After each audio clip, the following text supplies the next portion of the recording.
Bueno, muchísimas gracias a todos por venir, por ser las 4:30 de un viernes y estar aquí aguantando el trabajo, se agradece. Espero que sea fructífera. La idea no es que sea, a ver, primero es una mesa redonda, no sé por qué, porque mi mesa ni es redonda, es un clásico. Pero la idea es, ahora os presentaré a los que están invitados, creo que es importante que estuvieran. Brevemente les voy a hacer una preguntita a cada uno, un poco personalizada, y la idea es que luego, entre todos, se establezca más bien un diálogo, que cada uno preguntéis o comentéis lo que queráis, y aprovechar este momento pues, para ver qué, no sé, qué podemos aprender, mejorar, o qué es lo que nos ha gustado, qué no, o cualquier comentario que queramos, ¿vale? Esa es la idea. Y una vez que acabemos esto, por favor, el que quiera que levante la mano, que pregunte, que haga, se trata de hablar y de hablar, ¿vale? Os lo voy presentando, le tengo que quitar las gafas para leer, porque si no, no puedo, y prefiero leerlo antes que equivocarme en lo que es cada uno. Yo lo conozco, pero mejor. Bueno, empezamos por Pedro Miguel, otro subteniente del Ejército de Tierra, que está bien, ¿verdad? Sí. Bien. Es diplomado en defensa nuclear, radiológica, biológica y química, el NRBQ, del que hablaba esta mañana. Está destinado a la oficina técnica del Grupo de Intervención en Emergencias Tecnológicas y Medioambientales de la Unidad Militar de Emergencias, el CIEMA del que hemos estado hablando. Su trabajo principal en la erupción de La Palma fue de jefe del núcleo NBQ, que es el grupo que se encargaba de las mediciones de gases, tomas de muestras de lava y monitorización a distancia de las nubes tóxicas, como bien nos ha contado esta mañana. Lo repito por si acaso hay alguno que no estabais o alguien que nos está viendo online que no lo sabe. ¿Vale? Y además asesoraba al mando militar de la UME en el uso de los medios de medición de gases. Su trabajo en la oficina técnica a diario, en la actualidad, es el de asesorar al jefe del grupo de intervención en emergencias tecnológicas y medioambientales. Y está ubicado por completo en Madrid, no vale una junta hasta ahora, ¿vale? Se dedica en exclusiva a las emergencias tecnológicas y medioambientales. Pedro Miguel. Yo sigo, luego les pregunto y así sabéis ya quiénes son todos, ¿vale? A su derecha está Montse Román Casamartina, es la jefa del Servicio de Protección Civil y Atención de Emergencias del Gobierno de Canarias. Seguramente muchos la conocéis por numerosas entrevistas y el papel que ha tenido en la elección. Es criminóloga especializada en prevención y seguridad pública de emergencias y es también experta en gestión y coordinación de emergencias. Fue la jefa del puesto de mando avanzado durante la erupción volcánica en la isla de La Palma y la misión principal fue la de garantizar el correcto funcionamiento de los órganos de coordinación del biovolcán, el PMA, que como todos hablamos del puesto de mando avanzado, que es el puede ser monitor, el comité de gestión, el comité asesor, el comité científico. Un trabajazo y consiguió que funcionara. Desde aquí ni enhorabuena. Las funciones fundamentales fueron las de las coordinaciones de las reuniones diarias del puesto de mando avanzado, del grupo de intervención previa, el comité científico, el comité de dirección, y no era fácil, ya lo digo. Parte del trabajo también era la definición de las estrategias operativas diarias para la protección de las personas autorizadas a acceder a la zona restringida, la elaboración de los mensajes de autoprotección a la población y la elaboración de protocolos específicos como los de educación pública, educación, salud pública, evacuación y confinamiento, acceso a zonas restringidas, drones, monitorización de gases, todo lo que implica la gestión de emergencias. ¿Vale? Y actualmente coordina las reuniones quincenales del comité científico porque se sigue reuniendo cada 15 días. Esta mañana tenemos una convocadas para el análisis de las emergencias políticas de La Palma y además es importante con el mecanismo escolar de La Palma, puesto que al bajar la emergencia a nivel 1, ahora es el PIMPAC que lleva la gestión de la emergencia. ¿Vale? Luego está Juan Carlos García López Gabalillo, que yo voy a contar de él, pero lo voy a volver a presentar, por si acaso alguien todavía no lo conoce. Es científico titular del grupo de investigación en el ecosistemas y patrimonio del INE. Es geólogo, como ya sabemos casi todos, y es especialista en estudio y monitorización de movimientos del terreno, aunque al final ha tenido que hacer muchas más cosas.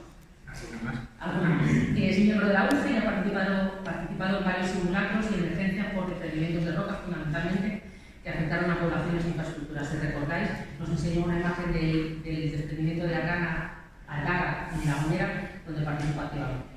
Y desde 2016 es el director de operaciones del Servicio de Trabajos Aéreos de INE. Ha participado como piloto y coordinador del equipo de drones, como hemos visto esta mañana. ¿Vale? Y finalmente, a mí, la señora Enrique Felpeto Rielo, es que hay confianza, la conozco desde hace muchísimos años y hemos tenido vicisitudes varias en el mundo de los volcanes. Vale, ella es volcanóloga del Instituto Geográfico Nacional, también la conocéis porque hizo su presentación ayer. Es doctora en Ciencias Físicas y especialista en el análisis de la peligrosidad volcánica, simulaciones numéricas, de procesos evolutivos y en la vigilancia volcánica. Su principal área de estudio es, lógicamente, la actividad volcánica, pero ha trabajado en otras áreas volcánicas activas y les voy a contar. No están todas, pero seguro que esas. Isla de Decepción en la Antártida, el Lascar en Chile, Etna en Italia, Isla de São Miguel en Azores, Colima en México o La Garrocha, que también es zona volcánica, ¿vale? Participó en la vigilancia volcánica y el seguimiento de las dos últimas erupciones que ha habido en Canarias. Yo creo que la otra de aquí estuvo en las dos, en la del Hierro en Tauro en 2011 y ahora en la erupción de La Palma. Bueno, ya voy a dejar de hablar. Mi idea ahora, me vuelvo a poner las gafas. Voy a ir casi directa al grano, ¿vale? Perfecto. Como hemos estado hablando todo este tiempo, es un poco como repetir lo que ya hemos estado hablando entre nosotros y con vosotros, ¿no? Pero aún así, es bueno decirlo con fácil y que todo el mundo lo sepa. Estaba hablando con Pedro y mi pregunta para ti es, ahora que ya sabemos todos que existe un ejercicio, el Canarias 2020, que organizó la ONU, viendo lo que estaba programado en ese ejercicio del que ya hemos hablado y lo que ha pasado, ¿cuánto crees que estuvo de cerca en la planificación del ejercicio? ¿Y qué crees que harías o propondrías si hubieras repetido ese ejercicio para que de verdad fuera eficaz? Bueno, yo lo suelto. Tú puedes responder a lo que quieras. Tú sabes que aquí la libertad también está ahí. No, sí, por supuesto. Es verdad que ese ejercicio que se planificó con lo que se suponía que eran los peligros de un pico volcánico y demás. En ese ejercicio lo que primero se quiere entrenar es cuando hay una emergencia, cómo escala desde el nivel 0, 1, 2 y se convierte en interés nacional, porque en ese momento hay una figura que es el director operativo de emergencia, pasaría a ser el teniente general de la ONU en las emergencias de interés nacional. Entonces, digamos que es el ejercicio del teniente general. Entonces, es un ejercicio que principalmente se entrena en los puestos de mando, es un ejercicio de puestos de mando. Así todo, por debajo, pues lo que llaman low tom, hay una high tom, que es esto, pues, sí que se traen un montón de incidencias para que los intendentes practiquen. Entonces sí, bueno, pues como sabía un poco la pregunta, voy a contar lo que estaba previsto para que vean, para hacer ese, búsqueda en la acuática de orilla, búsqueda en grandes áreas, búsqueda de pelosocorro en cuevas, la parte del riesgo tecnológico que se había centrado mucho en descontaminación, cuando a lo mejor había que haber concentrado en otras cosas, no se daba. Accidente de múltiples víctimas, evacuación de pueblos afectados, que eso sí que sería búsqueda de rescate urbano, porque si en este ejercicio se simulaba terremotos y luego afectación volcánica, instalación de campamentos identificados como la Soldoca en su momento, que se hizo una instalación de campamentos identificados, intervenciones en ciencias y interés cultural, que le preguntaba. Sí. O sea, hay una parte que se preocupa de que los bienes de los pues que hay que apuntar a iglesias o iglesias que sabemos que están en la zona localizada para que no sigan dañándose. Y una de las cosas que estaba clara, que ahora hemos comprobado, era había una parte muy importante de lucha contra incendios forestales. Entonces, ya lo conté esta mañana, vinimos preparados para incendios forestales y de repente cambiamos el paso para otras cosas. Entonces, ¿Tú crees que, por ejemplo, ahora ya sabiendo lo que siempre hemos dicho desde el punto de vista científico, que una erupción empieza y no sabes cuándo va a acabar? Y como tú bien comentabas esta mañana, nuestras intervenciones tradicionalmente son 2, 3, 4 días. sí. ¿Tú crees de verdad que estabais preparados o que la gente que venía a título personal, ¿vale? No los mandos, la gente que venía tenía conciencia de que esto podía durar? La gente, son muy motivados. Resumiendo. O sea, yo tengo una gente que es que hay que pararlos todo el rato, son súper motivados. A ellos eso no les afectó. Como UME sí que sé que tuvimos problemas, sino que cambiaron la mentalidad para emergencias de 3 días a emergencias de repente de larga duración.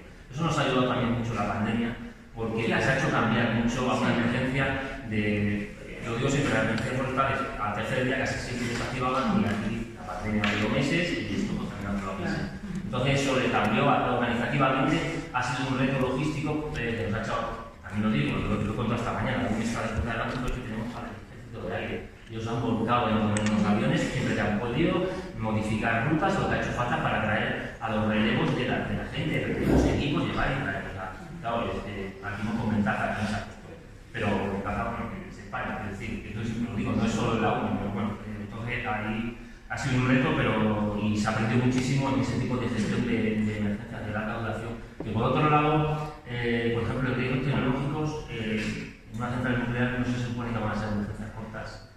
En una petroquímica o en un gran incendio tampoco suelen ser emergencias cortas, vamos 7 días o incluso más, me refiero de fuego, grandes fuegos, no una fuga. Entonces al final pues está bien porque nosotros en las emergencias hay una que es la probabilidad y otra que es la las tecnológicas las clasificamos como las más peligrosas. No son las más probables, pero son las más peligrosas. Sí. Entonces, pero bueno. Es muy parecido a lo que pasa con el riesgo volcánico. Es el proceso menos probable que ocurra en Canarias, pero cuando ha ocurrido, quiero decir, lo más probable es que haya un incendio, una inundación, es lo más habitual. Pues para que la gente está preparada, pero llega una cuestión y te destroza todos los... Y evidentemente ha sido un reto también en la parte de los que nos dedicamos a la guerra biológica, porque ha habido que utilizar, que hay el título famoso, una serie de equipos para otra cosa que no están diseñados y para intentar ofrecer información. Con ella, que hemos estado intercambiando, pues con ella tuve aquella reunión que le contaba de los índices de toxicidad, un poco, y lo que nosotros nos veíamos en los detectores, que no era exactamente lo mismo, pero bueno, era lo que teníamos, pues vamos a intentar utilizarlo para llegar a un acuerdo y que la cosa, que tome las decisiones que tengan un marrón gordo, pues pudieran tomarlas con criterios. Yo creo que sería nada más implementar todo lo que se ha aprendido en las siguientes revisiones de bolsa, que ahorita que mejor parte de que le toca. Vale, vamos a arrancar. Monse o contigo. Monse tiene una larga y gran experiencia en otras intervenciones de emergencia de otro tipo.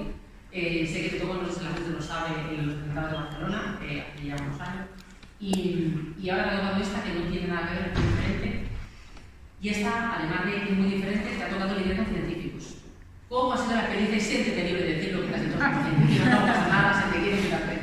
Pero entiendo que es una situación diferente a otros ámbitos en los que la gestión de la emergencia lo tiene mucho más claro, ¿no? ¿Cómo ha sido esa experiencia y qué cambiarías y qué volverías a hacer?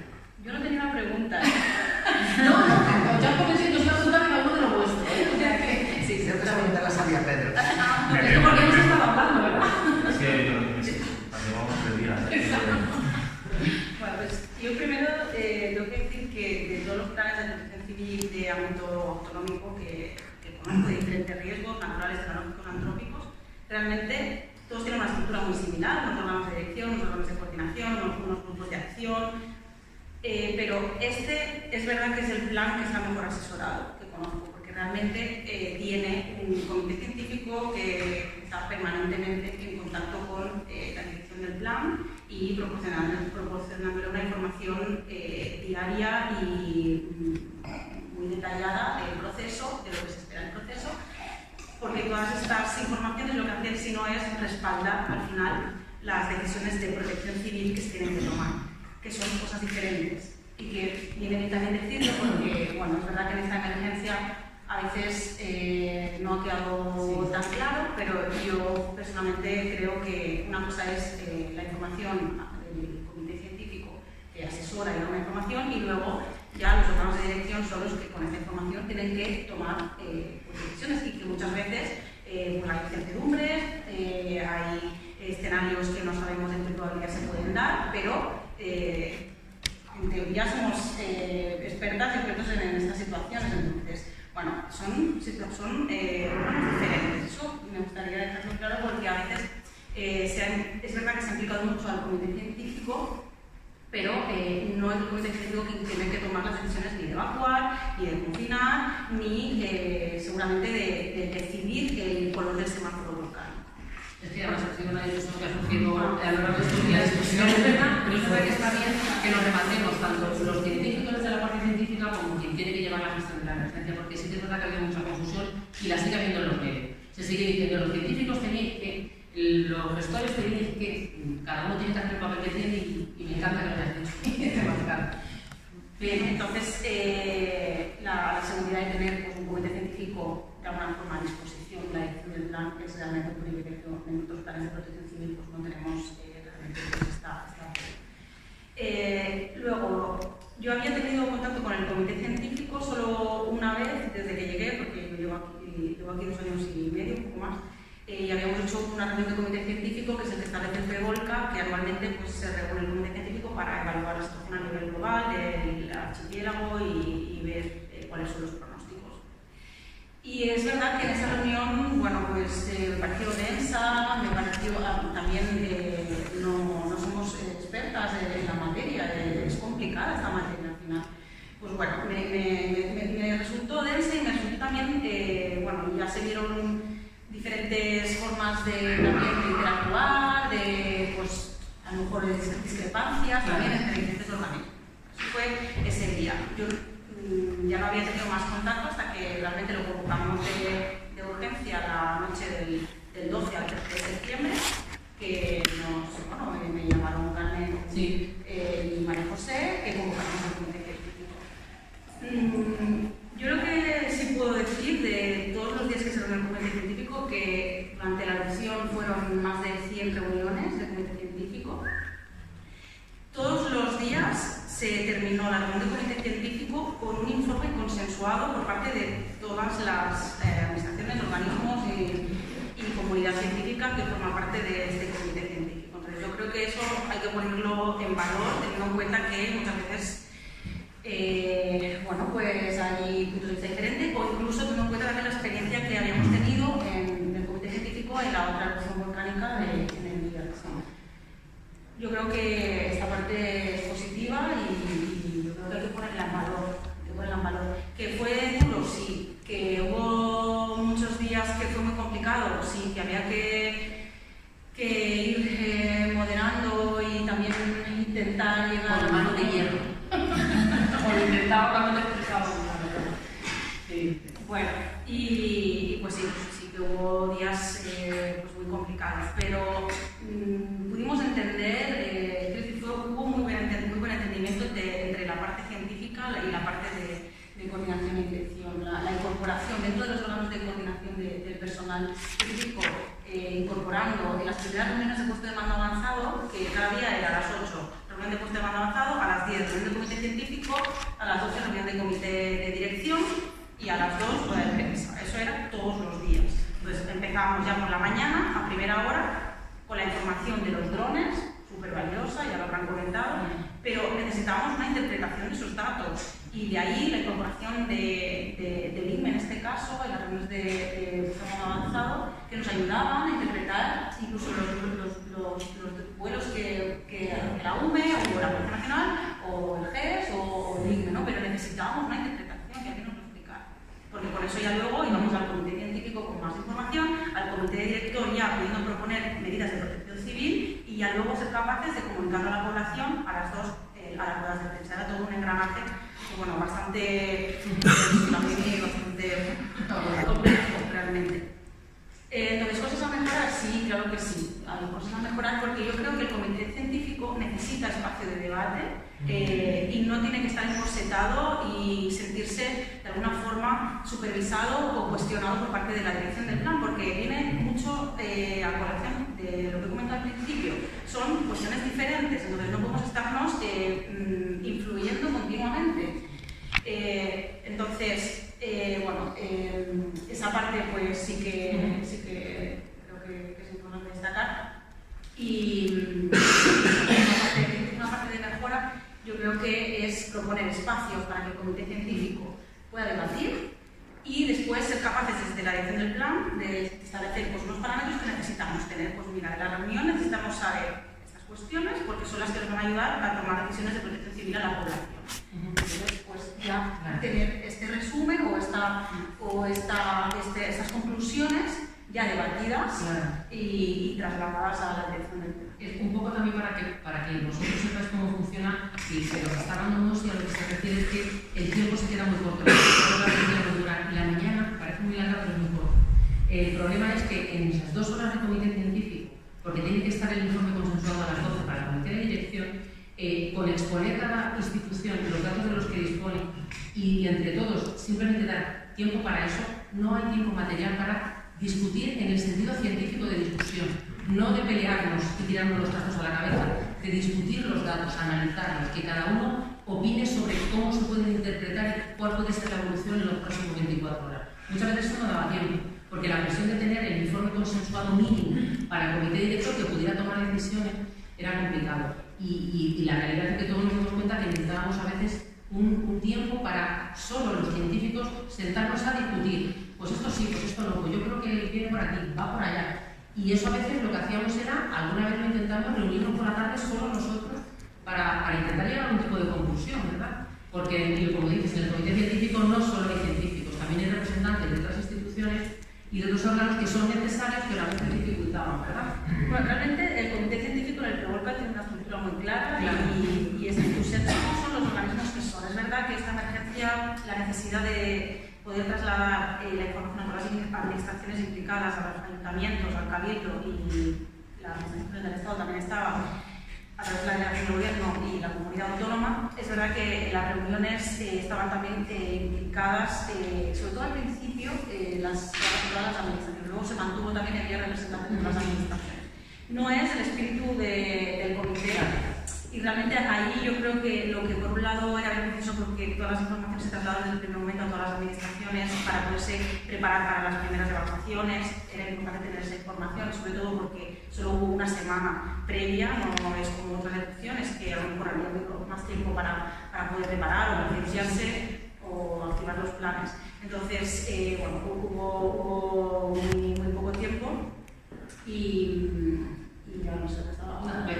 El problema que supone el comité científico no tener tiempo para discutir. Sí, exacto, que no, estaba mezclando los organismos. Claro. Y es verdad que de ahí fue luego estas discusiones que ha habido, que por un lado las administraciones tenían información, pero por otro lado pues se mezclaban a veces estas presiones que creo sinceramente que no deben de darse y que tienen que estar totalmente separados y que los órganos de dirección tienen que ser valientes para tomar decisiones de evacuación o confinamiento con el tiempo que se considere, aún teniendo en cuenta que hay muchos incertidumbres.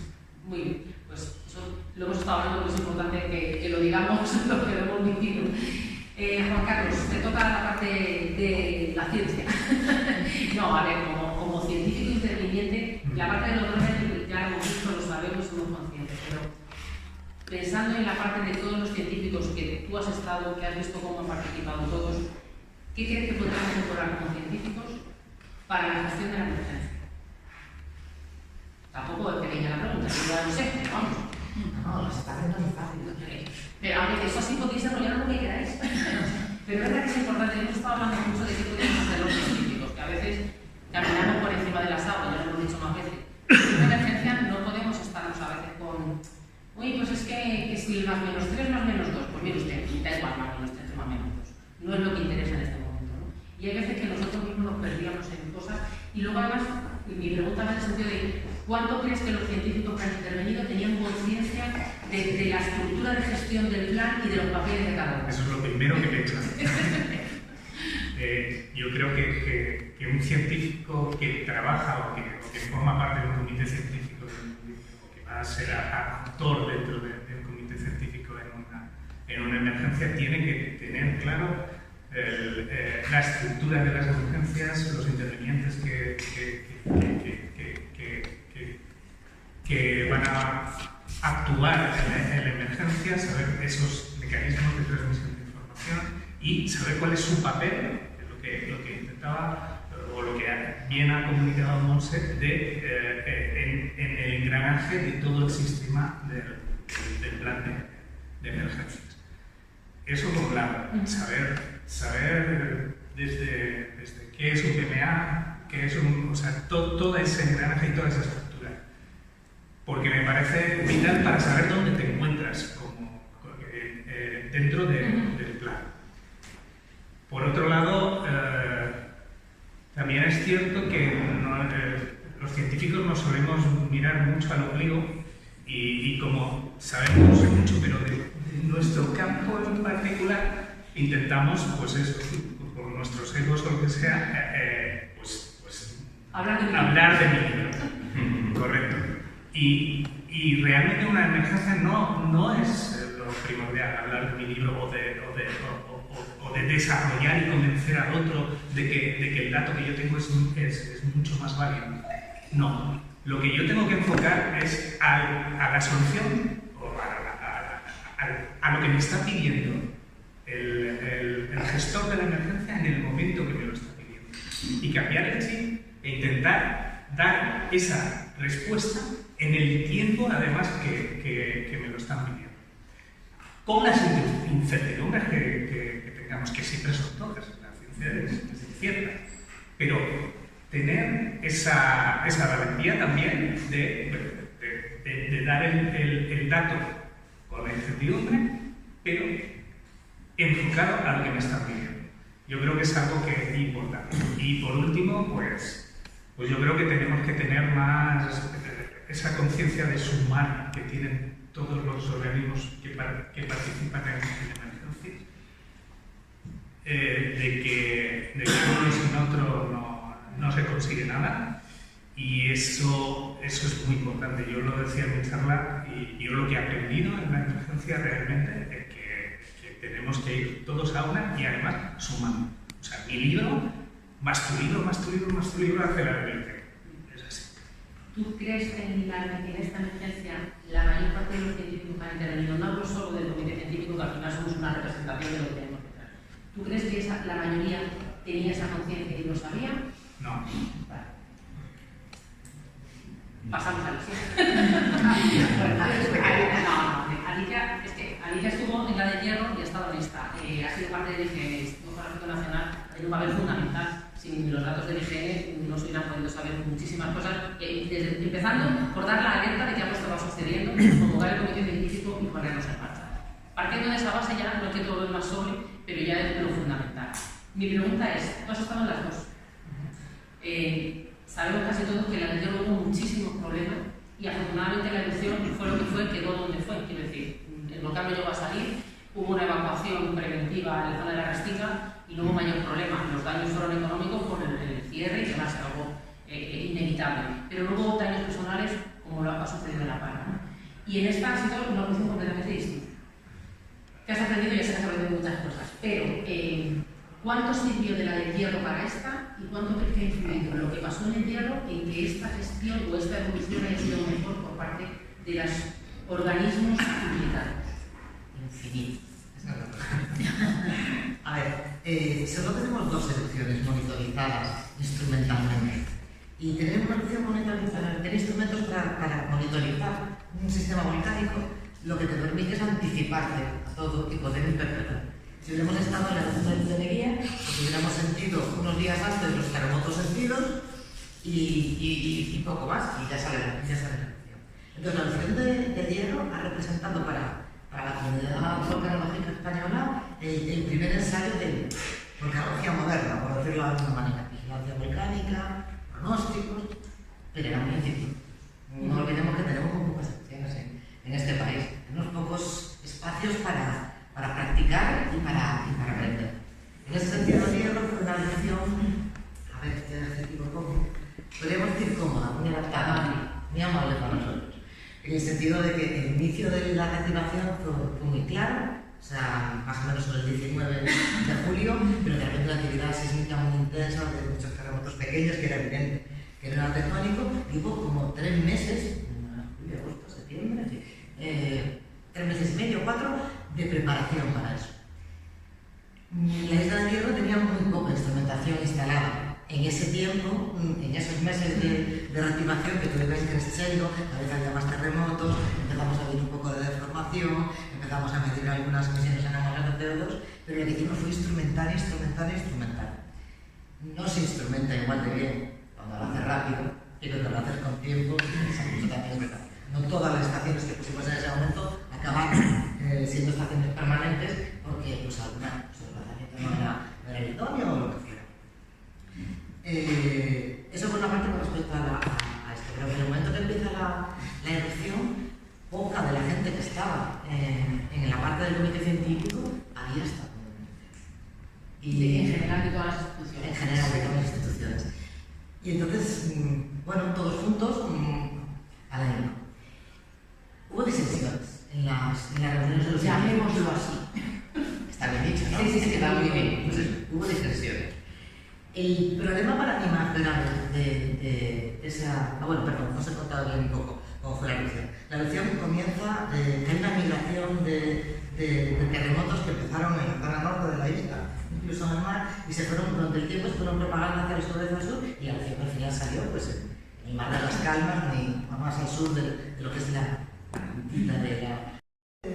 Bueno, cuando se inicia la erupción sabemos que es submarina porque sabemos que la estamos recibiendo con más fuerza la señal que tenemos aquí, con menos fuerza aquí, menos fuerza aquí, pero no sabemos dónde está instalado dentro del océano.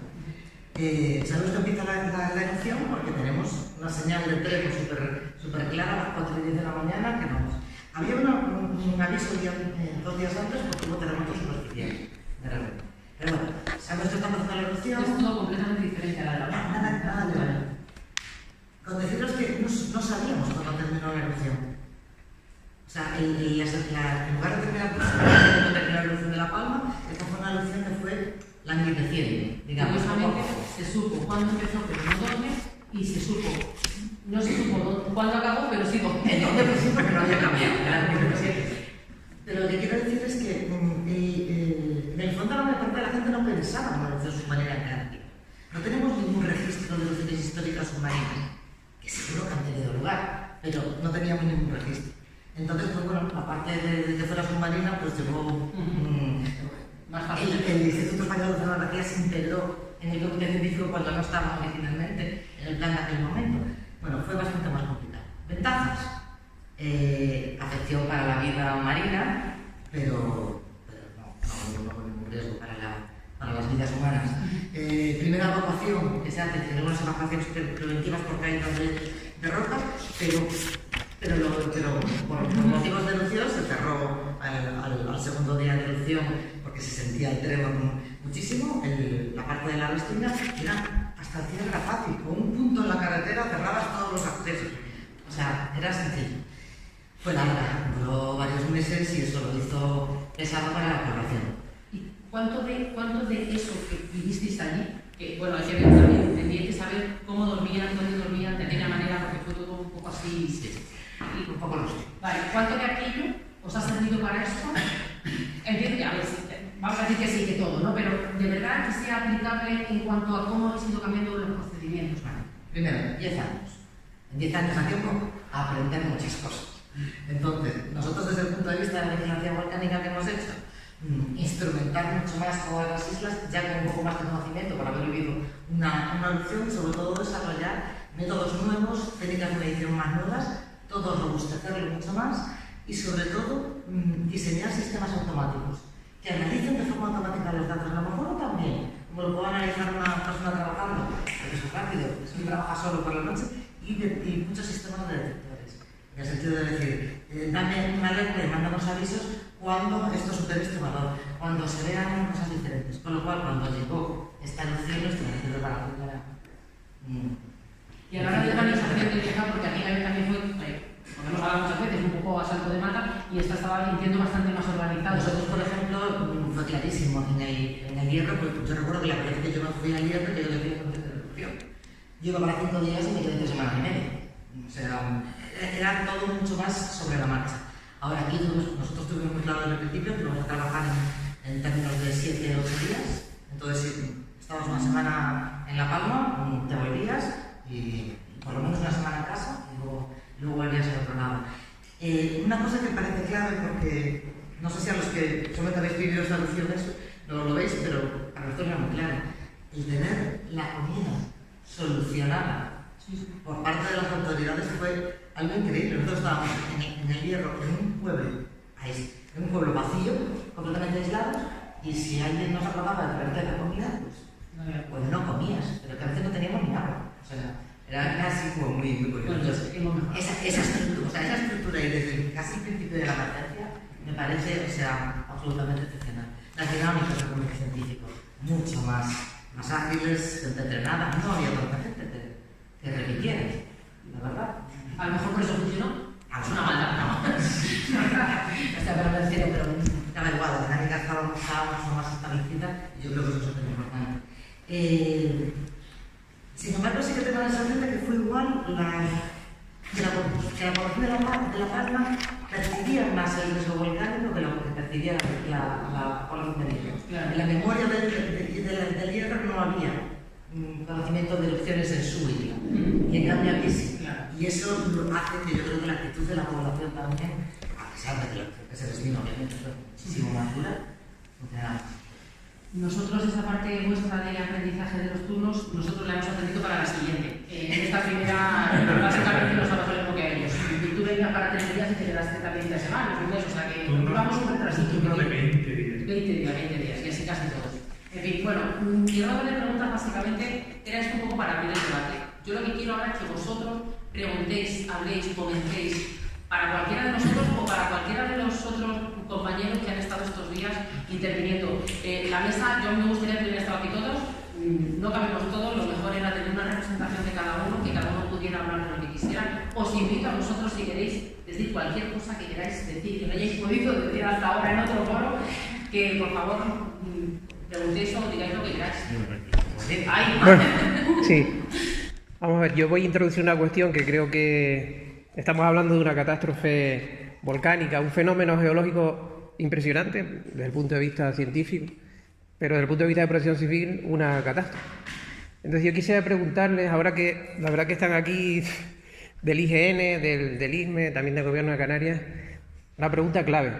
Hemos escuchado decir de voces muy autorizadas del IGN que todos los indicadores que nos tenía que dar la naturaleza los había dado, es decir, había una muy alta probabilidad de erupción volcánica ese domingo por la mañana.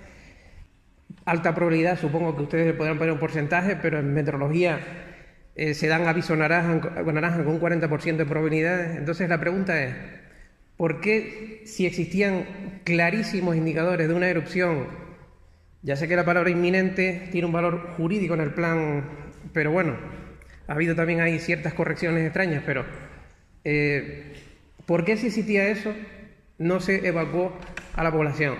Desde el punto de vista de la protección civil, mi modesta opinión es que un plan de protección civil, un plan que permite que se produzca una erupción volcánica con la población en sus casas, es un problema. Entonces yo les pido por favor que aborden esta cuestión. Sé que es complicada, sé que les estoy haciendo una pregunta difícil, pero es la gran pregunta, porque en Tenerife estamos viendo, el que ponga el mapa de sismo en los últimos 90 días se dará cuenta de las señales que nos está dando la naturaleza. ¿Por qué existiendo esos claros indicadores? Se han dicho que en horas, el IGN consideraba que era en horas lo que podría pasar, eso lo ha dicho Carmen López. Bueno, ¿por qué no evacuaron a la población? Desde el punto de vista de la protección civil, que no es lo mismo que la vulcanología, que no es lo mismo, claro. Porque yo recuerdo es que, científico, claro, evidentemente las discusiones son confidenciales, pero no voy a revelar nada que no sea confidencial. Yo te hablo desde el punto de vista local. Mi opinión personal, estando allí dentro y sabiendo lo que discutimos, es que el plan, un papel lo aguanta todo. Tú puedes poner sobre un papel cualquier cosa que la teoría te permita poner. Lo de los datos inequívocos lo decimos ahora, todos. Estamos comparando una erupción que tuvo una evolución de 7 días, algo que nunca ha pasado en la historia, en el organismo histórico de Canarias. Nunca, es la primera vez. Entonces estamos comparando los conocimientos que teníamos en nuestra experiencia con lo que pasa. Las señales, siempre se ha hablado mucho de la erupción inminente. El concepto inminente en volcanología es una cosa, el concepto inminente para la población es otro. Erupción inminente es que todos sabíamos, todos, la población, los científicos, de dentro y de fuera, que el proceso iba a acabar en erupción. Era algo evidente, la probabilidad era altísima. La cuestión es cuándo. Lo de las horas, yo personalmente nunca lo he oído ni lo he visto, no se podrá cerciorarlo, porque también estaba allí. La cuestión es qué significa inminente. En cualquier caso, mi pregunta, y esa es opinión absolutamente personal, es ¿qué hubiera cambiado cambiando el semáforo de amarillo a naranja el domingo por la mañana? Bastante. No, nada. Es que no se hubiera expuesto a la población a un riesgo de muerte. Pero escúchame, por Es favor. fundamental. El comité científico acabó a las 2, a las 12:30, 2, porque hubo mucha discusión. El semáforo estuvo en amarillo y en cualquier caso la población con problemas de movilidad se evacuó.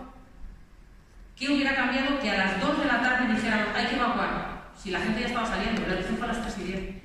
La orden hubiera sido la misma. Eso lo puedo contestar como científica, que lo estoy viendo desde el otro lado. Si trabajara como ciudadana, como vecina, no podría estar. Pero deben entender ustedes que no se está debatiendo esto en ningún foro. Y entonces falta autocrítica. O sea, se han puesto muchísimas medallas y falta abordar esto con naturalidad. Pero para es que, que claro. no es el foro Pero de todas maneras, yo estoy explicando lo que sucede. Si usted me dice que este no es el foro, Esto es un foro, es un curso de cómo se ha convertido el plan de emergencia Claro, de es el foro. Palma. No, pero un foro hacia alumnos. Yo entiendo, yo creo que, perdona que Bueno. interrumpa aquí, Sí. pero yo creo que se está confundiendo. Y antes lo ha dicho Monse claramente, que hay un asesoramiento científico que solamente tiene el solamente transmite el conocimiento recogido de la zona hacia un gestor que tiene que decidir con ese conocimiento de manera inmediata cuál es la actuación a tomar. Entonces, o sea, una vez que llega al comité de dirección de Protección Civil, yo no he visto ningún plan de emergencia que yo conozca, que conozco unos cuantos, que tenga un comité científico detrás. Este lo tiene, ya lo comentaba antes Monse. Yo creo que se está confundiendo no un criterio, sino una opinión de un científico con una oportunidad de una decisión política, institucional. Entonces la pregunta es, ¿el criterio científico llevaba aparejado desde el punto de vista de la protección civil, que no es lo mismo que el criterio científico puramente dicho, no llevaba aparejada una evacuación? ¿O el problema era evacuar a 7.000 personas? Déjame, Claro. yo no voy a hablar de eso, yo soy científica, entonces yo tengo que hablar de la parte científica. Porque eso es lo que soy experta. Lo demás puedo opinar y no puedo opinar si me gusta la comida, pero no puedo dar mi opinión de esto. Es lo que quería decir, se puede resumir en una palabra, yo creo que se lo impide más: incertidumbre. Estamos muy acostumbrados a los pronósticos en meteorología. Lo que quería decir es que en meteorología pueden tomar medidas en todo el espacio que van a modelar para probar sus modelos. Pueden tirar sondas que miden en vertical, satélites arriba, estaciones en superficie. Nosotros trabajamos únicamente en la superficie del planeta para saber qué ocurre dentro. Solamente con esto que acabo de decir es evidente que el nivel de incertidumbre en meteorología y en volcanología son al menos un orden de magnitud de diferente, 10 por lo menos o más. Voy a poner un ejemplo que creo que puede entender todo el mundo. A mí el lunes me empieza a picar un poco la garganta. Digo, ay, porque tengo un catarro. El martes tengo unas decimitas de fiebre. El miércoles me siento mal, el jueves me hago un test, coronavirus. Y entonces digo, esto empezó el lunes. Pero el lunes yo no sabía que tenía coronavirus. Ni el martes, ni el miércoles, ni el jueves. A posteriori, cuando miras toda la serie de datos, puedes decir cuándo una cosa empezó. Y a lo mejor hasta puedes calcular mejor las probabilidades. En el momento, la incertidumbre asociada a todo lo que hacemos en volcanología es muy grande. Pero es que entonces hay contradicciones con lo que dicen compañeros suyos. Siguiendo con el ejemplo, el lunes las opciones que tenía ella eran un catarro, una gripe, un COVID o cualquier otro virus. Eso fue el lunes. El martes o el miércoles, que tiene un poquito de fiebre, el catarro ya te lo has quitado. Las opciones que tienes son menos. A medida que va pasando el tiempo y van pasando cosas, esas opciones y esa incertidumbre de lo que tienes va disminuyendo porque tienes más datos. Y decía un test. Y entonces, cuando ya definitivamente tienes el test positivo, ya sabes todo lo que ha pasado antes. Pero entonces lo interpretes, lo de antes. El inminente, como han hecho Nieves en volcanología, creo que es completamente distinto a lo que entenderíamos todos en meteorología. Y el problema es traducir eso a un lenguaje de protección civil. Y de hecho será una de las cosas que en la siguiente revisión del plan no se puede poner el adjetivo inminente. Habrá que establecer límites temporales y definir de qué estamos hablando. A un periodo de 15 días, un mes. Pero ustedes saben perfectamente lo que ha ocurrido con la directora del IGN, con lo que dijo en el Parlamento, que no admitía ningún tipo de duda. Sin embargo, luego rectificó para decir que efectivamente inminente no es lo que se puso en el informe, sino que había discrepancia entre los científicos, entre horas y días. Y mi pregunta es, si había discrepancia entre horas y días, ¿por qué no se toma desde la perspectiva de protección civil las horas en vez de los días? Porque la respuesta es lo mismo que dije antes, que la incertidumbre así de grande. Bueno, a ver, ahora me gustaría explicar lo que yo sé. Y he tenido que revisarme todas las grabaciones. Ustedes saben que estas reuniones están grabadas. Estoy profundamente tranquila de que esas grabaciones estén grabadas. Por eso yo creo que ya se dicen bastantes cosas. Yo también he participado de la Comisión de Investigación del Parlamento. También pues estuvimos explicando los puntos de mejora, sobre todo, que tenemos que ahora tomar nota para mejorar este plan, ¿no? Volví a ver las reuniones del comité científico de esa semana, que realmente pues, no fueron tantas, porque fue una semana solo. Y es verdad que hasta el día, o sea, lo primero, los informes del comité científico que antes comenté que han sido consensuados todos los días, eso es cierto. Todos se consensuaron por parte de todas las partes, todos los organismos y toda la comunidad científica. Todos los días ese informe estaba consensuado. Eso no quiere decir que en el debate interno de los organismos o de las comunidades científicas tuvieran internamente un debate pues quizá más concreto, más no sé cómo decirlo porque no soy científica, ¿no? Pero con datos diferentes o con un lenguaje diferente, eso no lo sí puede ser perfectamente. Pero lo que se trasladó hasta el último, al menos hasta el sábado, fíjense, la preocupación era por los sismos. La preocupación que teníamos principalmente era de evacuar a zonas que estaban cerca de acantilados, que por los sismos pues, podíamos tener derrumbes que, cuidado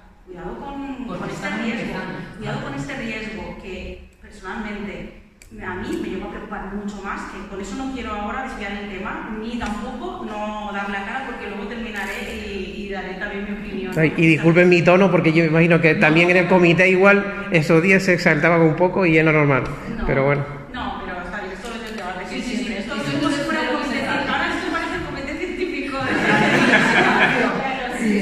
Exacto, el simulacro muy bueno. Entonces, había teníamos esa preocupación y yo personalmente la tuve durante la erupción, también sobre todo cuando tuvimos un sismos de magnitud 5 en Lorca, pues ya saben, eran también sismos de magnitud 5, lo único que fueron mucho más superficiales, y los que tuvimos de 5 no fueron tan superficiales, tampoco muy profundos. Quiero decir, cuidado con ese riesgo en las erupciones volcánicas, porque eso sí te provoca muertes en un momento como haya derrumbes. Dicho esto, había también mucha incertidumbre en cuanto a el horizonte temporal, no estaba definido, al menos en las reuniones que yo he revisado, que son las de comité científico y que están grabadas. Es decir, los informes que salieron del comité científico, que son los que son públicos, han reflejado siempre el debate de todas esas reuniones. Entonces, eso es hasta el día anterior. Es verdad que el domingo, a pesar de que se decidió mantener el semáforo volcánico en amarillo, como saben, ese color del semáforo no implica de momento medidas de autoprotección a la población, sí que es verdad que se estaban intensificando algunos datos de sismos principalmente, que llevaron pues, a decidir la elección del plan, en este caso, iniciar las evacuaciones de personas de movilidad reducida desde en el mismo momento que se estaba teniendo la reunión, el mismo domingo, ¿no? Y que fue pues, más una hora antes o un par de horas antes de comenzar la Entonces, yo con eso quiero aclarar este malestar un poco que hay, ¿no? Como esta duda de que si luego tuvo María José Blanco que corregir. Es probable que María José Blanco eso lo hubiera debatido internamente, no lo sé, a lo mejor, pero lo que se debatió en esa reunión del comité científico y en lo que se plasmó en el informe era lo que se había comentado. No había un horizonte temporal, no había una zona delimitada y la preocupación que había era la de los sismos.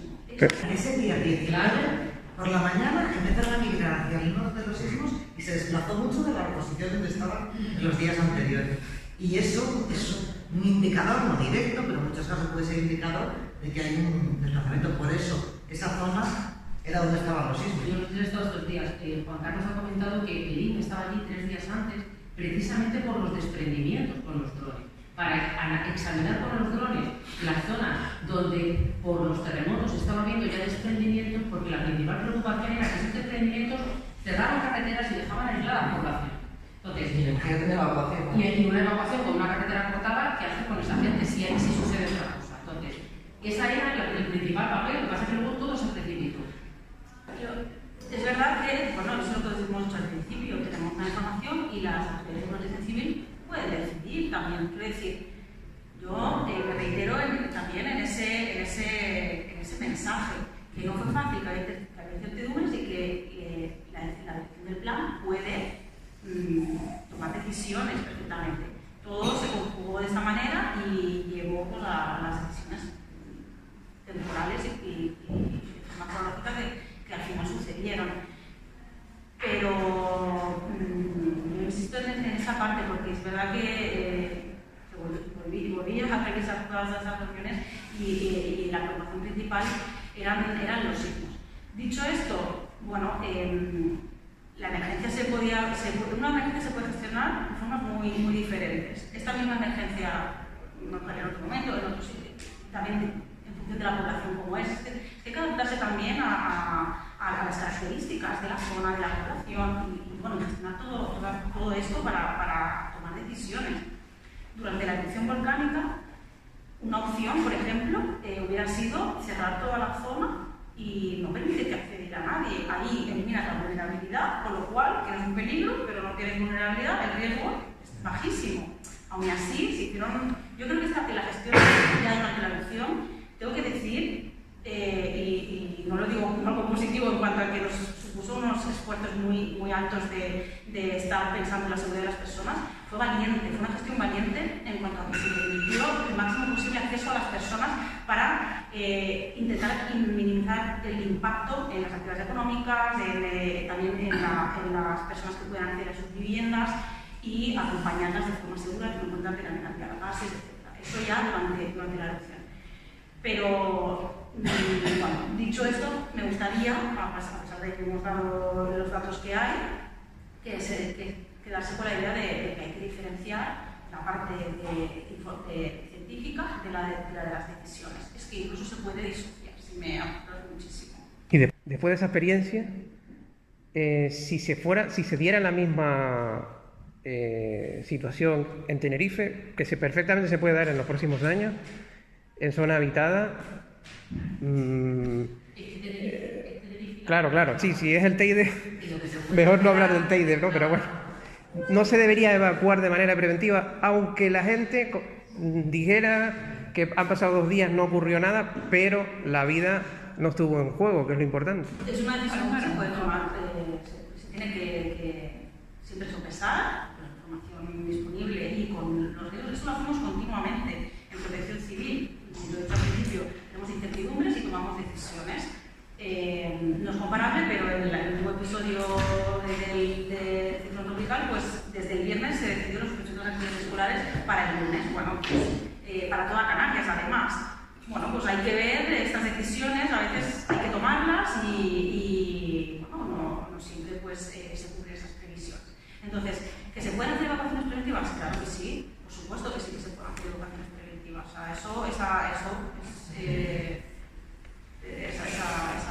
Lo digo porque pudo haber ocurrido una desgracia perfectamente en ese tipo de erupciones más próximas. Las evacuaciones se hicieron, todas las evacuaciones que se hicieron, a pesar del último día haber empezado 1 hora antes con las evacuaciones de personas de edad reducida. Es verdad que dieron un cierto margen de tiempo, es decir, ustedes vieron que se fue evacuando progresivamente a la población, no se evacuó Pero a la población. La gente estaba en sus casas en el paraíso, en toda esa zona. Hay muchos testimonios de gente a 400, 500 metros, 700. Las evacuaciones en cuanto al avance de las coladas del agua se fueron haciendo progresivamente en función de la información que se tenía. Perdón. Es decir, muchas veces, además, por la imagen de los drones, veíamos que había una zona que veíamos que tenía muchísima acumulación de material y decíamos, esto va a abrir por aquí, contra tanta suerte, pero... Y de ahí se hacían muchas evacuaciones positivas. Además, las intentábamos hacer de día, que no fueran de noche. Muchas personas pues, también eran mayores, había que hacerlo de forma acompañada. Y las evacuaciones se hicieron de forma bastante escalonada y también lo siguieron todas de repente. También se fueron haciendo a medida que veíamos la potencial afectación, ¿no? Porque al final, pues, ¿qué queríamos con esas evacuaciones? Que se pretendía pues, que las personas pudieran recoger las cosas de forma tranquila de sus vidas, que es lo que hubiéramos ganado de las primeras evacuaciones seguramente. Poder retirar de forma más tranquila, aunque también te tengo que decir que no fueron lo mismo las últimas evacuaciones que las primeras. La gente, como en incendios forestales, cuando hemos evacuado a la gente, pensaban que iban a volver y no era lo mismo las siguientes evacuaciones cuando la gente ya sabía pues, que era muy probable que no fueran a volver, ¿no? Entonces eso se fue, la gente estaba angustiando mucho más por un poco, y eso también nos obligó a buscar esos espacios logísticos para que la gente pudiera tener, ya sacaban muchas más cosas de su casa y bueno, Se fue haciendo de forma bastante adaptada, gradual, a la información que teníamos en ese momento y bueno, yo me quedaría con esta. Y hablo como ciudadana. ¿Cuántas veces, sobre todo con la meteorología en Canarias, en el MIA, se suspenden las clases el lunes y el lunes caen 3 gotas? Y el comentario de todos es cómo han exagerado, que han exagerado tanto si no ha pasado nada. No es comparar una cosa con otra, ¿vale? Pero lo de las evacuaciones, cuando estás en un lado es como pues, que se evacúe. No es pues que se evacúe. Y lo digo como ciudadana, cuidado, no como protección civil, porque afortunadamente no he estado en este lado. Pero ¿evacúas a cuántos? ¿A 7.000? ¿Dónde? ¿Dónde les llevas? ¿Qué vas a hacer con ellos cuando no pase nada? Si no pasa nada en 2 semanas, les dices que vuelvan y van a decir, ¿y ahora se puede volver si no pasa nada? Mi opinión personal es que si existen unas condiciones, como el caso de meteorología, existen unas condiciones de que algo puede ocurrir, unas probabilidades, sin duda alguna hay que dar la alerta. Las probabilidades, se da la alerta, pero hay una cuestión que diferencia al riesgo volcánico de España de muchos otros riesgos. En meteorología todos hemos vivido grandes lluvias, dramas en Valencia, conocemos cómo es el proceso. Cuando estamos trabajando con un riesgo que es muy poco frecuente, la percepción de la población, el entrenamiento de los científicos, el entrenamiento de la gestión de los gestores de la emergencia es mucho menor. Con lo cual no podemos esperar una respuesta ni por parte de ninguno de los que he mencionado, población, científicos y gestores de la emergencia, una respuesta igual a riesgos que se repiten de forma muy frecuente. ¿Yo sé cómo protegerme frente al riesgo de un accidente de coche? Sí, no puedo correr, tendría que llevar cinturón de seguridad puesto. Y frente al riesgo volcánico lo tenemos tan claro. Yo creo que esta cuestión ha representado un punto de inflexión en la percepción del riesgo volcánico en España. Y espero que a partir de ahora las cosas sean mejores. Pero lo que no va a cambiar es la forma que hay erupciones en Canarias, porque lleva siendo igual varios millones de años y seguirá siendo así. Entonces, tendremos que buscar las formas de aprender y entrenar cómo afrontar estos riesgos. Y la población, todos, o sea, los tres elementos que es, todos como población, más científicos y más gestores de la emergencia, tendremos que aprender. Y desde mi punto de vista, estoy dando una opinión puramente personal. La única forma es hacer simulacros y aumentar mucho la comunicación, entrenar, que los gestores de la emergencia nos digan a los científicos. Pero entonces, ese mapa, ¿cómo lo habéis calculado? ¿Y para qué me sirve? Y que me digan, a mí lo que me gustaría es que me pudieras decir esto. Y yo digo, pues no, pues con más de 5 horas no te lo puedo decir. Y entonces hacer simulacros, intentando aprender lo que se necesita. ¿Para qué? Para que en la siguiente estemos más preparados. Les he descrito un poco cómo fue, desde mi punto de vista, la erupción del Hierro. El salto ha sido increíble. Espero que en el siguiente el salto sea más increíble todavía. Pero para eso tenemos que trabajar todos en él. Y no vale solamente preocuparnos del riesgo volcánico cuando empieza una periodo negativa. Bueno, yo le cuento una experiencia de un médico que estuvo en la emergencia de Fukushima, allí metido en la zona de lluvia radiactiva. Entonces, él nos contaba que se evacuaron cientos de miles de personas, pero por miles. ¿Por qué? Porque había una previsión de lluvia radiactiva sobre la zona, lejos, no hablo de la central. Bueno, durante la evacuación han muerto un montón de gente, muchos, personas mayores por un tubo. Cuando pasa esto, lo analizan y dicen, si hubiéramos dejado a estas personas en sus casas, no hubieran fallecido. Tal cual lo dijo, esto es una experiencia tal cual lo hago. O sea, claro, se analiza después. El que analizó en ese momento el riesgo dijo que aquí va a haber una lluvia radiactiva X, tanto, eso también se puede calcular ahí como todo, ¿no? Pero luego se ve que si hay una persona con 80 y pico años, 90 años, que su esperanza de vida son 10, imaginemos, pues, y fallece porque hay gente que lo mueve, claro, hay que mover a mucha gente en unas condiciones que no son las ideales. Falleció muchísima gente en el traslado, no lo de. Y entonces el médico decía, claro, pues, se tomó la decisión por parte de la dirección de la emergencia. El comité científico allí debía, no, va a haber esta lluvia, pero es un poco lo contrario, ¿no? Tomar una decisión y tener unas consecuencias que luego te das cuenta de que si no lo hubieras tomado no hubiera pasado eso y esa lluvia no hubiera sido tan grave. Bueno, es una experiencia, lo contaba un médico de aquí, simplemente un poco para... Sí, además interesante. Rosa, no, yo quería contar el ejemplo de la erupción abortada de las Azores este año también, de La Palma. Y esta fue una erupción también que se avisó, también con sus precursores sísmicos de gases, de tal, y parte de la población de esa isla de las Azores se fue, cogió el avión, se evacuó a gente y luego no pasó absolutamente nada. Te lo digo porque ahora una de mis compañeras que trabaja en el Servicio Geológico Portugués dice pues que ahora las autoridades tienen el problema contrario.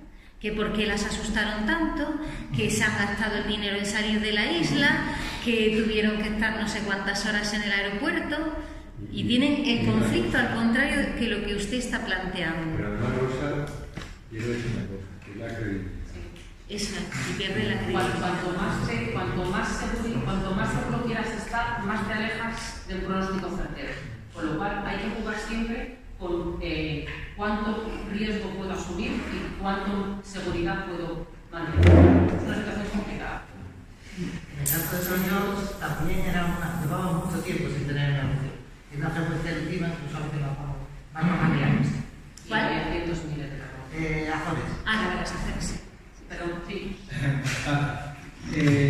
Yo un poquito más allá y salgo del tema que nos controla mucho. Viendo a largo plazo un nuevo territorio, desde el punto de vista de los espacios naturales protegidos de Canarias, no sé si tenéis capacidad, os he preguntado qué tipo de espacio natural protegido va a ser, si lo entregarían en un parque natural de Fuente Vieja, recomendáis monumento natural. Eso también es.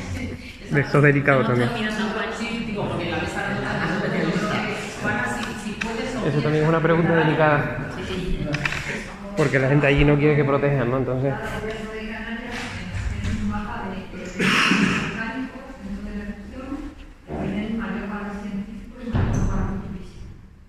Ese mapa, la Isla de Canarias, va a hacer una integración de todos los datos que tienen, de todos los riesgos, de las erupciones, y de temperaturas,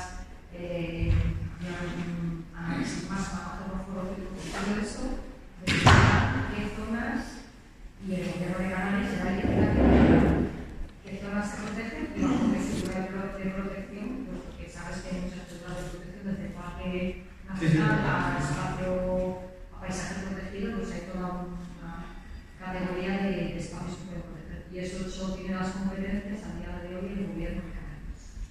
Nosotros estamos trabajando en decidir con método científico también, porque nos guste o no nos guste, es toda una metodología de valoración y un montón de criterios que esta mañana podemos extenderme, no tenemos un tiempo muy limitado, es una metodología que calcula cuál es el valor científico y el valor turístico de estos sitios, la fragilidad que tienen, el estado de conservación, y con todo eso se ofrecen mapas y luego pasa un poco como lo que es la emergencia. Una cosa es lo que los científicos, cada uno en su ámbito, van a adquirir, pero luego será el gobierno de Canarias el que decida.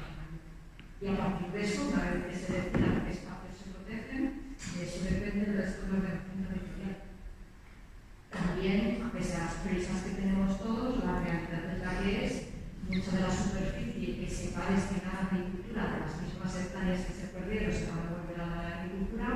La situación real es que no se puede desobligar en terrenos que pasan los 40 grados de temperatura porque no hay planta que lo soporte. Entonces, no va a ser tan fácil.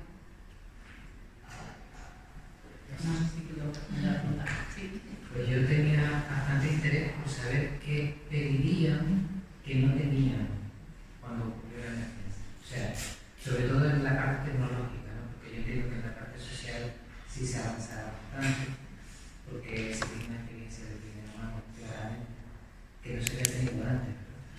Entonces, yo entiendo que ahí sí se puede avanzar en los planes, en la propia organización y en la estructura, eso además se ve con mucha claridad. Pero en tecnologías que quisieran traer del futuro que pudieran ayudar a...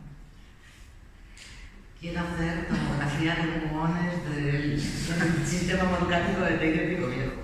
Estoy segura de que en los próximos 5 años, porque los avances tecnológicos son cada vez más rápidos, tenemos infinidad de técnicas que mejorar.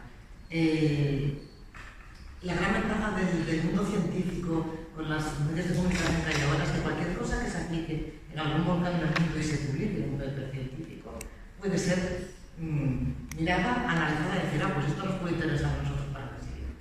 Y estoy convencida de que si las cosas en Canarias siguen siendo como dicen las cifras medias, o que muy pocas seducciones, dentro de un par de decenas de años o 3 decenas de años, estaremos usando tecnología que ahora ni siquiera me la puedo imaginar. La tomografía en monos es que sea.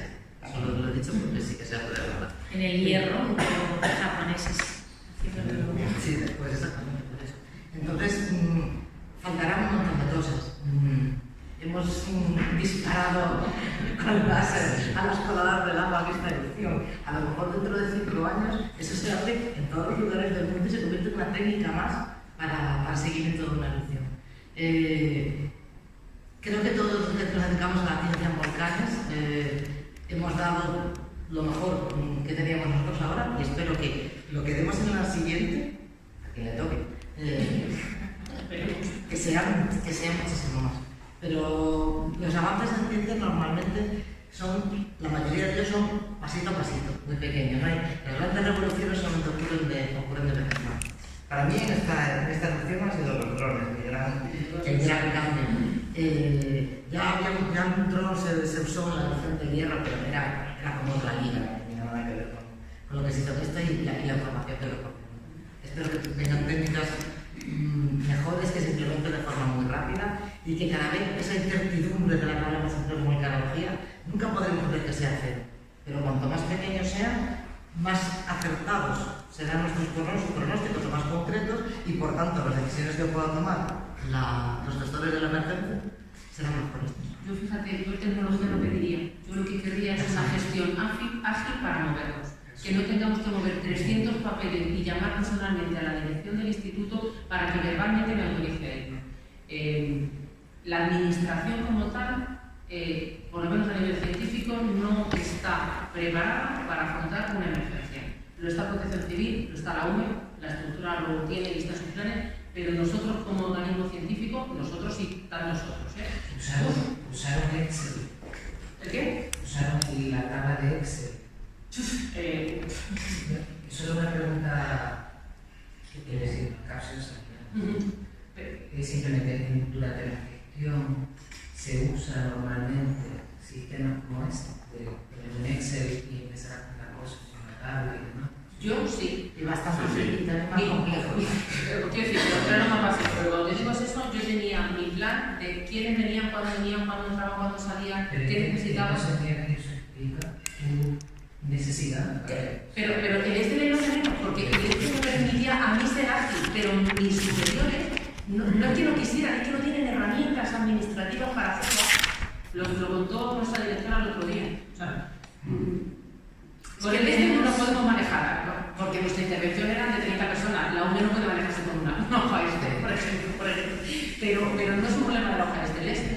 Necesitamos más gestión de datos, por claro. ¿Qué quiere que gestione la datos? Por ejemplo, en unas mediciones de vehículos ligeros que he enseñado, en el pedir empieza a sacar hojas de Excel con miles de datos.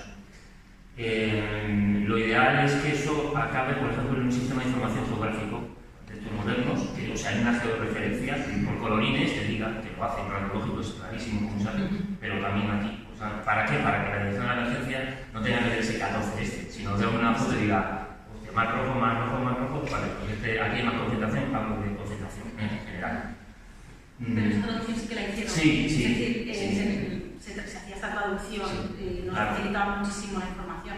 Yo quería decir también que en cuanto a la acreditación de personal científico, y a lo mejor tiene que ver con la pregunta de tema de tecnología, al venir gente también de todas partes del mundo, una de las lecciones aprendidas, y que me olvidé en la primera pregunta, es que hemos desaprovechado toda la información que estuvo generando este centenar de personas que estuvimos acreditando. Es decir, estuvimos acreditando personas científicos de todo el mundo para permitirles acceder, lo que decíamos, hemos intentado ser lo más transparentes posibles y facilitar el acceso a la ciencia a la zona, ¿no?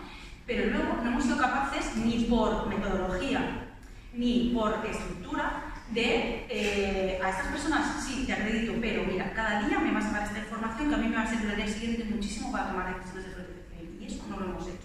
Y hay había gente que moría bien con tecnología que viene de otra parte, que viene financiada porque tiene, yo qué sé, lo que sea, y no lo hemos aprovechado. O sea, esa era una de las lecciones aprendidas en cuanto a científico y tiene que ver también con la tecnología. Y solo una cosa más, el código QR que tuvimos que desarrollar en mitad de la emergencia para facilitar el acceso y controlar que las personas que accedían eran realmente vecinos y vecinas de la zona, para facilitar el control de accesos que tenían que acceder de los cuerpos de fuerza de seguridad del Estado. Es decir, sí que se desarrolla mucha tecnología, el tema de monitorización de gases, de los equipos de detección de gases se monitorizaban desde el puesto de mando avanzado a través de un software para ver dónde estaban dando las ppms, en qué zonas estábamos detectando que había pues, valores complicados para decidir también evacuaciones, pero sobre todo para proteger a los equipos, a los primeros intervinientes que también pues, estaban muy expuestos. Es decir, la tecnología ha sido y será muy importante, pero insisto en lo de aprovechar el conocimiento de todo el personal científico y que eso hemos estado revisando y gente y no hemos hecho nada con el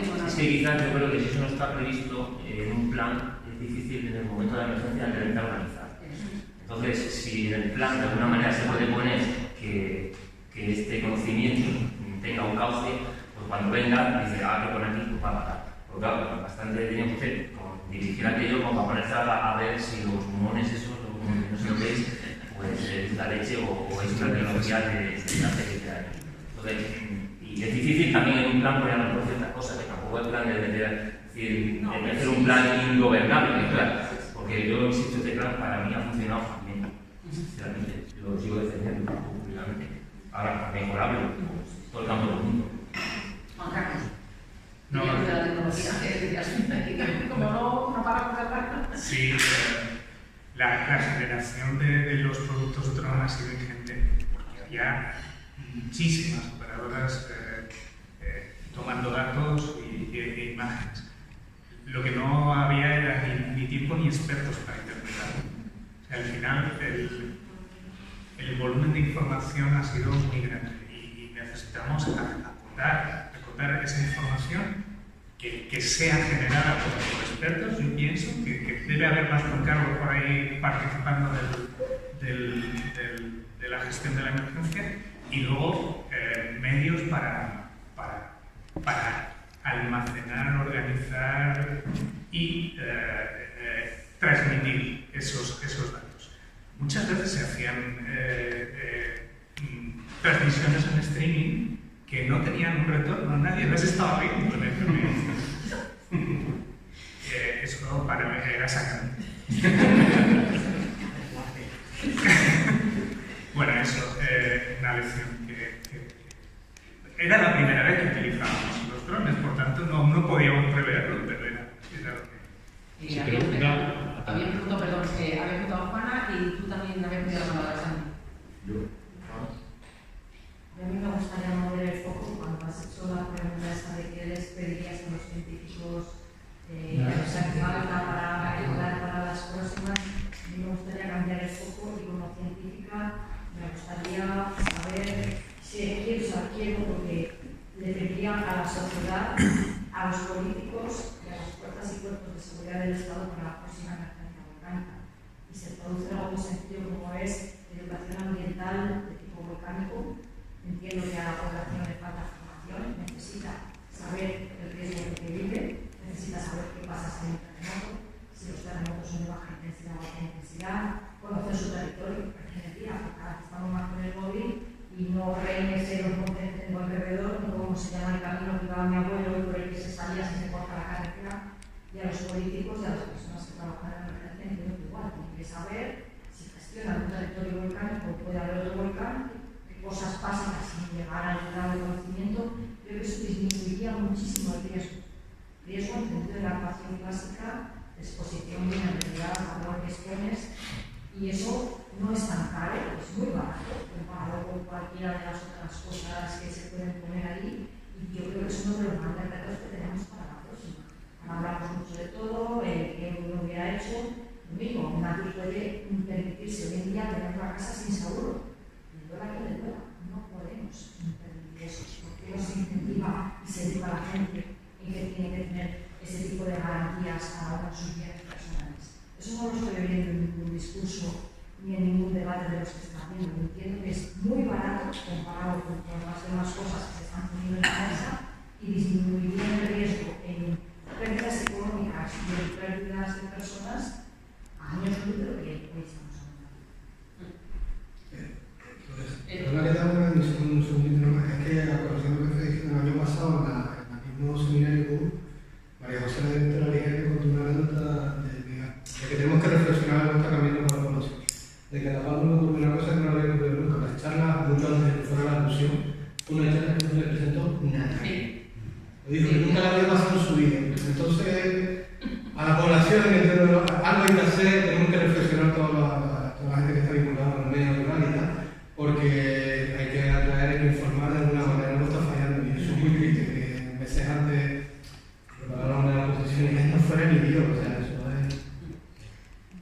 luego yo pienso que hay una dejadez de la percepción de riesgo que tenemos cada uno en manos de los que pensamos que tienen la bolita mágica, que son los científicos. No es así.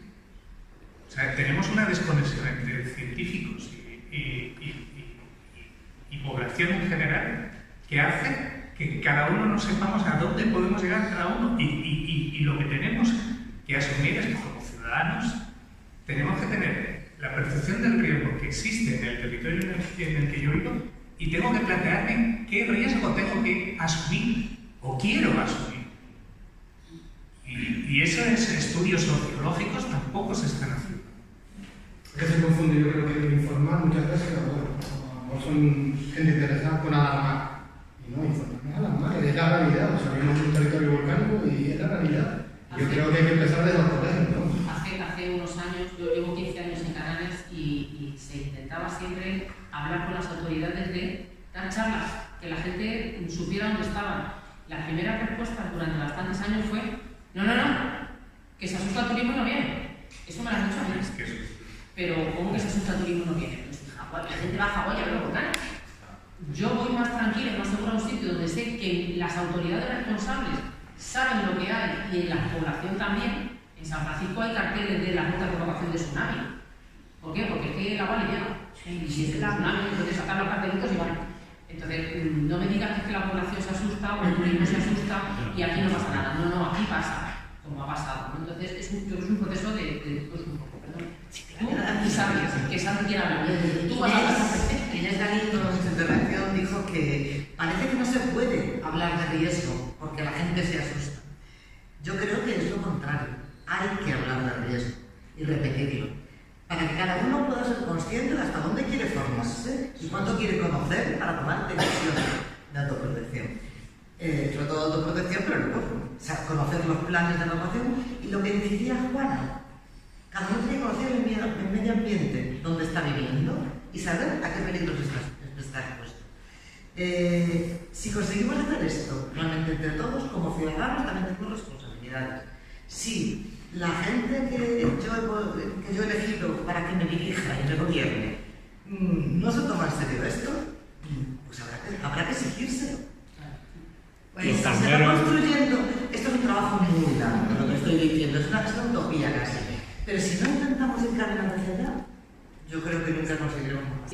Sí, hay que llevar la protección y la autoprotección al aula, eso está clarísimo y en materia pendiente, eso lo sabemos y es verdad que bueno, a veces todavía hay mentalidades antiguas que creen que hablar de riesgo o dar informaciones al alarmar o que eso todavía ha habido transiciones en diferentes ámbitos, en diferentes zonas, ¿no? Y en Cataluña y bueno, y aquí también, bueno, pues a veces hay todavía mentalidades un poco antiguas en esto, pero precisamente lo que yo creo que si estamos desgastadas, las personas que estamos trabajando es porque estamos continuamente intentando poco a poco, ustedes también, todos los que estamos aquí, poquito a poco ir cambiando este sistema y bueno, yo creo que ya parece, por lo que sé, y que próximamente sí que ya se ha contratado gente para empezar a abrir esta línea de llevar toda la parte de autoprotección a las aulas.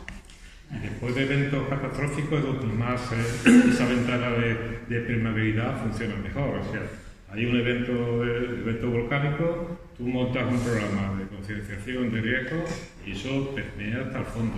Ahora, pasado un año ya, olvídate. No, pero bueno, hay que también seguir, hay que gestionar la cultura preventiva porque precisamente los precios del entorno pueden ser altísimos y eso va en contra de la cultura de autoprotección y tenemos que ser capaces de revertir esto precisamente con diferentes estrategias para asegurar que aunque falten muchísimos años la cultura preventiva de autoprotección pues esté intacta. Yo creo que es una cuestión personal que nos hemos acostumbrado a que papá administración es quien tiene que velar por mí, la responsabilidad ya no es mía, es de otro, con lo cual la culpa siempre es de alguien. Yo creo que asumir la parte de cada uno es la que yo creo que nos falla en casi todo en general. Yo creo que es necesario una representación de esa población de los El curso estaba abierto a todos. Yo creo que el problema no está en esa sala, pero en absoluto. No podemos obligar a nadie a venir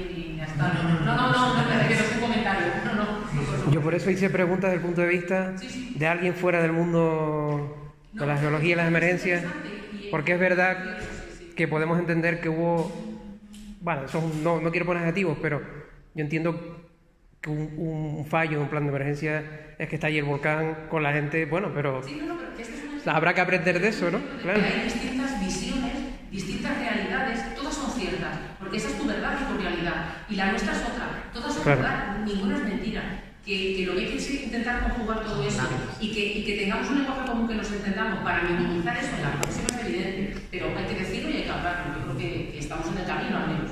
Y tenemos que trabajar mucho porque no sabemos cuándo va a y más información. Por ejemplo, del comité científico sería interesante ver cómo esos debates. Yo sé que es complicado en medio de una emergencia, pero... Eso no es posible.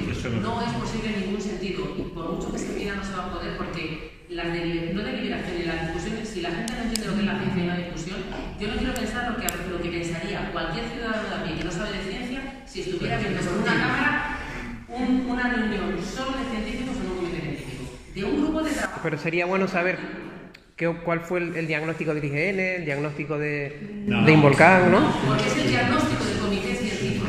Hay un tema que es la confianza también. La ciencia... Pero ese es el punto de vista de ustedes, el de la sociedad. Puede ser otro. La ciencia crece con discusiones y con contraposición de ideas. Si no hay contraposición de ideas, no hay ciencia.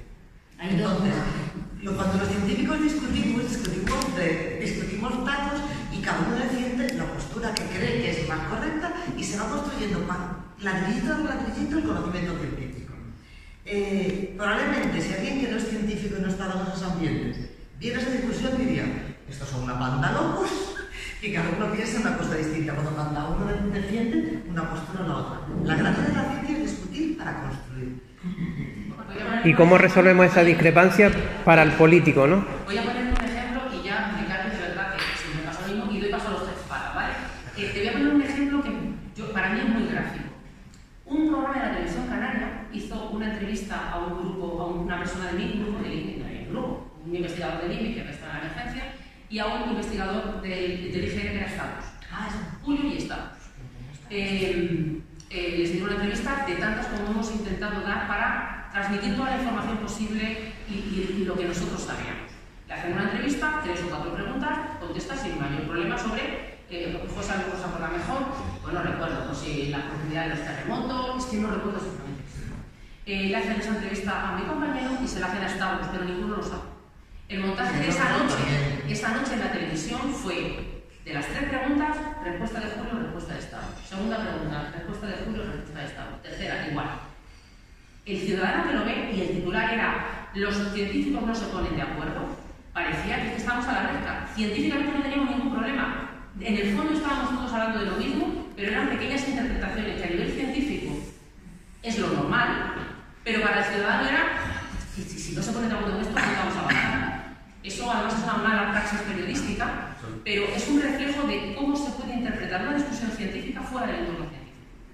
Para mí eso fue clarificador, pero vamos.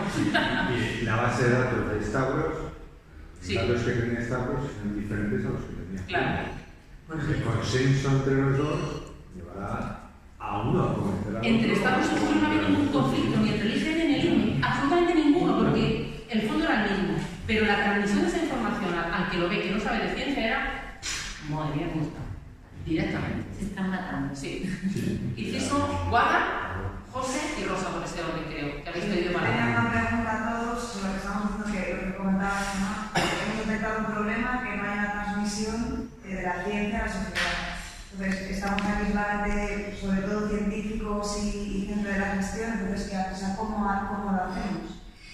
Porque das una charla y no aparece nadie, entonces yo creo que es como una pregunta abierta.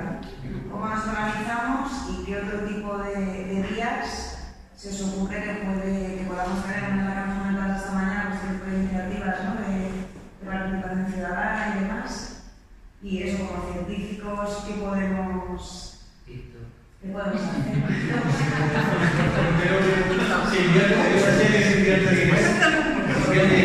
quiero hacer un político aquí, lo siento mucho, pero no quieren. O sea, invierte, pero no quieren. La persona que intenta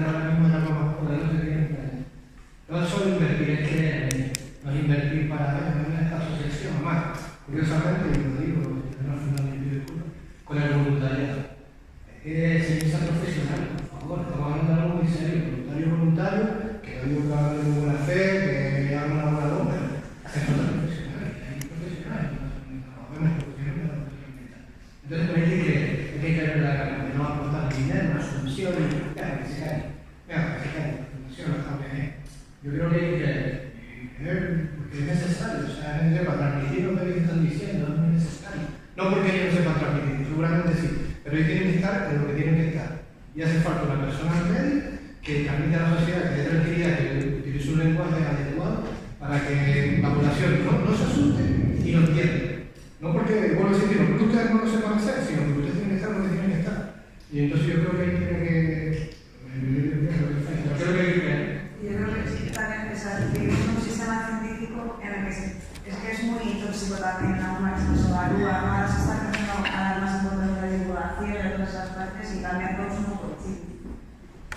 Y valorar el trabajo que hace la gente de divulgación, claro que la gente no hay la máxima ofensiva cuando somos científicos públicos, es que nuestra información, nuestra investigación llega a la sociedad de salud. Entonces, eso tiene que estar de alguna manera implementados esos planes de tiempos y de protección civil, que tenemos el conocimiento científico, el profesional, no tenemos que ser nosotros, tiene que haber un canal para que llegue a la sociedad. Sí, Rosa, la última pregunta ya que más mucho se tiene que ir. Sí, no, me sorprende mucho porque yo en mi carrera profesional creo que hemos hecho más divulgación de la ciencia que en los últimos 20 años.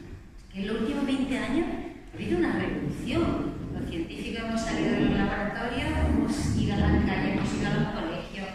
No sé, yo, de verdad, yo creo que el problema gordo de esta sociedad es que nos hemos alejado de la naturaleza. Ese es el problema. Nos hemos alejado nosotros, nuestros hijos, el paisaje que tienen nuestros hijos es este. Entonces, esa es la raíz del problema. Más dinero para cursos, para divulgación, pues sí que estamos hartos de hacer divulgación todos. Si es que más entrevistas que hemos hecho en los medios de comunicación en este volcán no la ha hecho nadie. Y todo con bastante pedagogía, porque creo que se ha hecho una buena divulgación del proceso. Entonces, yo creo que hay que hacer una reflexión mucho más profunda como sociedad. Estamos alejados de la naturaleza. Y un ejemplo lo tenemos en la crisis sísmica que tuvimos en Granada. Que mira que se habrá repetido en los colegios miles de veces, desde que yo era chica, media, grande, de que cuando hay un terremoto te tienes que meter debajo de la mesa. El año pasado tuvimos una crisis sísmica en Granada y ¿qué hizo la gente? A la calle. Echas a la calle como loco. Y ahí es cuando se caen las ventanas, cuando se matan. Estamos alejados de la naturaleza. No sabemos cómo funcionan los procesos ni nos interesa. Y estamos convirtiendo la naturaleza en un parque temático. Perdonad que lo diga. Pero yo todas esas pasarelas, todos esos caminitos del rey, todas esas historias, me parecen parques temáticos. Y no sabemos cómo funciona la naturaleza. Ese conocimiento que tenían nuestros abuelos de los procesos naturales ya no lo tenemos. Y esa es la clave del asunto. Sí, yo solo quiero acabar con un mensaje un poco positivo, porque parece que ha estado todo mal. Creo que no. Creo que hay que hacer autocrítica, creo que hay cosas que mejorar, nos habremos equivocado todos seguramente, y creo que estas conversaciones, estas discusiones ayudan a que todos aprendamos a ver qué ve el otro y qué piensa el otro, y para mí eso es lo mejor y lo más positivo de todo. Os agradezco a todos de verdad las preguntas, la interrelación. A la mesa, mi profundo agradecimiento por aportar todo lo que les he tenido que preguntar. Muchas gracias por haber venido.